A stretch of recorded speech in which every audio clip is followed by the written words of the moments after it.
Hi ಎಲ್ಲ ವಿದ್ಯಾರ್ಥಿಗಳಿಗೆ education Karnataka ಚಾನಲ್ಗೆ ಸ್ವಾಗತ. First PUC answer paper evaluation process ಏನಿರುತ್ತೆ ಅದು ಸಂಪೂರ್ಣವಾಗಿ ಕಂಪ್ಲೀಟ್ ಆಗಿರುತ್ತೆ.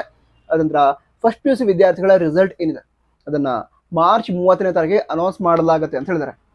ನಂತರ ರಿಸಲ್ಟ್ ಏನಿದೆ ಅದನ್ನು ವಿದ್ಯಾರ್ಥಿಗಳು ನಿಮ್ಮದೇ ಕಾಲೇಜಲ್ಲಿ ಚೆಕ್ ಮಾಡಬೇಕು.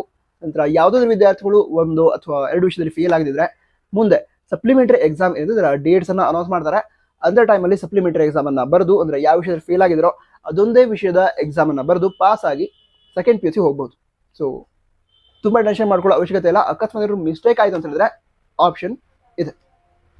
ಅದಂತರ ಈಗ ಫಸ್ಟ್ PUC ರಿಸಲ್ಟ್ ಏನು ಬರುತ್ತೆ ಮಾರ್ಚ್ 30ಕ್ಕೆ. ಅದರ ನಂತರ ರಿಸಲ್ಟನ್ನು ನೋಡ್ತೀರಾ, ನಿಮ್ಮ ಕಾಲೇಜಲ್ಲಿ ರಿಸಲ್ಟನ್ನು ಚೆಕ್ ಮಾಡಬೇಕು. ರಿಸಲ್ಟನ್ನು ಚೆಕ್ ಮಾಡ್ತೀರಾ. ಅದರ ನಂತರ ಸೆಕೆಂಡ್ PUC ಪ್ರಿಪ್ರೇಷನ್ನ ಸ್ಟಾರ್ಟ್ ಮಾಡಿ. ಟೈಮನ್ನು ವೇಸ್ಟ್ ಮಾಡೋದಕ್ಕೆ ಹೋಗಬೇಡಿ.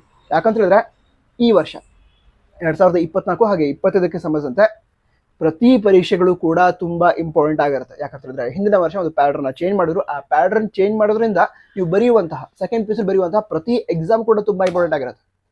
ಅದಕ್ಕೋಸ್ಕರ ಈಗ ರಿಸಲ್ಟನ್ನು ಚೆಕ್ ಮಾಡ್ತೀರಾ. ಅದರ ನಂತರ ಸೆಕೆಂಡ್ PUC ಪ್ರಿಪ್ರೇಷನ್ನ ಸ್ಟಾರ್ಟ್ ಮಾಡಿ.